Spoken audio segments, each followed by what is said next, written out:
אז שלום יוטיוב וברוך הבא לעוד סרטון בערוץ. אז היום בסרטון לכבוד יום העצמאות החלטתי שננסה לפתור 10 חידות ביחד. אז בואו נראה האם אתם יכולים לנסות לפתור את כל 10 חידות האלה.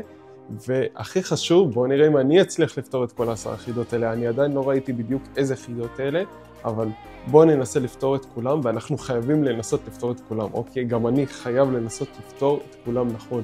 אז בלי יותר מדי דיבורים, בואו נתחיל ונראה, ושהכי חשוב, שיהיה יום עצמאות שמח. אז בואו נראה. כמה אתם באמת יודעים על ישראל?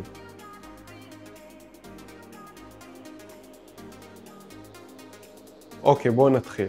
דגל ישראל הוא כחול או לבן בגלל שצבעי הטלית, הים התיכון, השמיים או אין סיבה. טוב, התשובה זה צבעי הטלית, אני די בטוח בזה.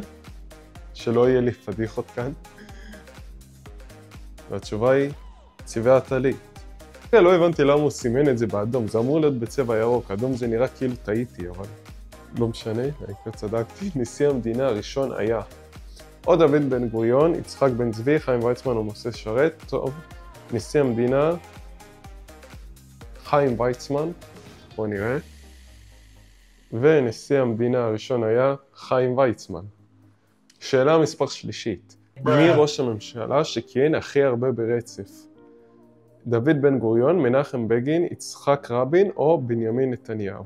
אוקיי, הסרטון הזה הוא מלפני 7 שנים. אני יודע שהיום זה בנימין נתניהו, אבל בטח יגידו פה שזה דוד בן גוריון, אז אני בטוח ב100% שזה בנימין נתניהו, אבל לא יסמן פה בן גוריון כי זה סרטון יחסית ישן, אז בואו נראה. גם אז בנימין נתניהו הוא הראש ממשלה שכיהן הכי הרבה ברצף? ממתי הסרטון הזה? מלפני 7 שנים. גם לפני 7 שנים ביבי כיהן הכי הרבה ברצף, וואי. חשבתי שהוא הצליח רק בשנים האחרונות, אבל אוקיי. איפה הוכרזה העצמאות? בכותל בירושלים, בבית דיזנגוף בתל אביב, במוזיאון ארץ ישראל בתל אביב, או בבניין הכנסת בירושלים? וואי.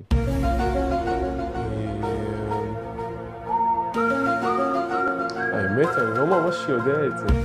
אני חושב שזה היה בניין הכנסת בירושלים, אני מניח. אני מקווה שאני לא טועה פה. בניין הכנסת בירושלים. האמת, התלבטתי בין זה בבית דיזנגוף בתל אביב. חשבתי שזה או הכנסת או בבית דיזנגוף בתל אביב, והלכתי על הכנסת בירושלים. טוב. אז אחד טעיתי, תכתבו בתגובות אם צדקתם גם בזה. התלבטתי באמת בין ב' לד', ובסוף הלכתי על ד' לצערי. טוב, אז 1 פחות. מי הייתה המדינה הראשונה שהכירה בישראל? ארצות הברית, אנגליה, איטליה או גרמניה? אני מאמין לגמרי שזאת הייתה ארצות הברית, היא תמיד הייתה איתנו. אני מקווה מאוד שאני לא טועה גם פה. והתשובה הנכונה היא ארצות הברית. אוקיי. רמטכ"ל צה"ל במלחמת 6 הימים היה משה דיין, לוי אשכול, יצחק רבין או עזר ויצמן? הרמטכ"ל. וואי, האמת, את זה התקיל אותי, אני לא ממש יודע. משה דיין, לוי אשכול, יצחק רבין או עזר ויצמן?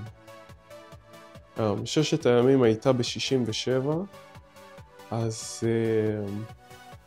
אולי משה דיין, אני באמת לא יודע את זה, בוא נראה. יצחק רבין. האמת, התלבטתי שוב בין משה דיין ליצחק רבין, ואיכשהו האינטואיציה שלי לא טובה. תכתבו בתגובות אם צדקתם גם בזה, ומסתבר שלי אין אינטואיציה טובה. אם אני מתלבט בין 50-50, זה איכשהו תמיד הטעות, אבל לא נורא. בואו נראה, 2 טעויות מתוך 6. מי לא היה ראש ממשלה? גולדה מאיר, שמעון פרס, אריק שרון או משה דיין? גולדה מאיר הייתה, אני חושב ששמעון פרס היה רק נשיא, אז שמעון פרס לא היה פה ראש ממשלה. משה דיין. וואי, איזה פדיחות, אני לא מאמין.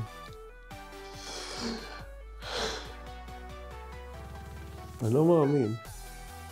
מתי שמעון פרס היה ראש ממשלה? אני לא מאמין שלא ידעתי את זה. משום מה שכחתי ששמעון פרס היה ראש ממשלה, ומי שלא היה ראש ממשלה זה היה משה דיין. טוב, לפחות עכשיו אני יודע את זה. מי הציפור הלאומית של ישראל? דרור, דוכיפת, פלמנגו או נשר? טוב, דוכיפת זה הציפור הלאומית של ישראל, אני בטוח ב100%. זה חייב להיות דוכיפת, והתשובה היא דוכיפת. אוקיי, אני לא עד כדי כך לא יודע את המדינה. באיזה שנה הוקם צה"ל? 1948, 1947, 1950 או 1949?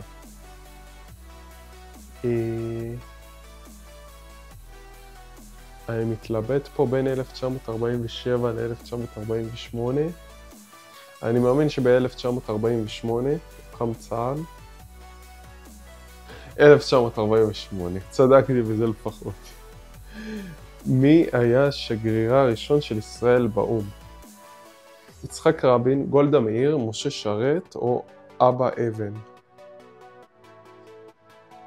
שגרירה הראשון של ישראל באו"ם. וואי, הם מתקילים פה עם השאלות. זה השגרירה הראשון של ישראל באו"ם.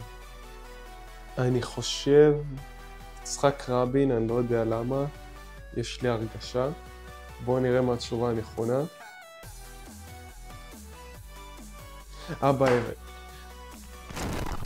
האמת, אני לא מכיר מי זה הבן אדם הזה, אבל חשבתי שזה או יצחק רבין או אבא אבן.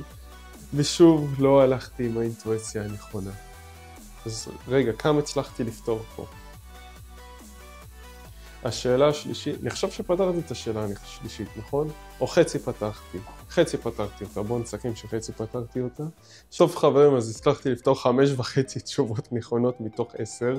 דרוש ממני שיפור, ותכתבו בתגובות האם הצלחתם לענות על יותר תשובות ממני. עד יום העצמאות הבא אני מבטיח שאני אשתפר לי, אני לא אשאר רק ב5.5 מתוך 10. אם אתם רוצים עוד סרטונים מהסוג הזה, תכתבו לי בתגובות, אני אנסה לשפר כל פעם ולראות איזה תוכן אני כבר אעשה. אז מקווה שנהנתם ונתראה בסרטון הבא.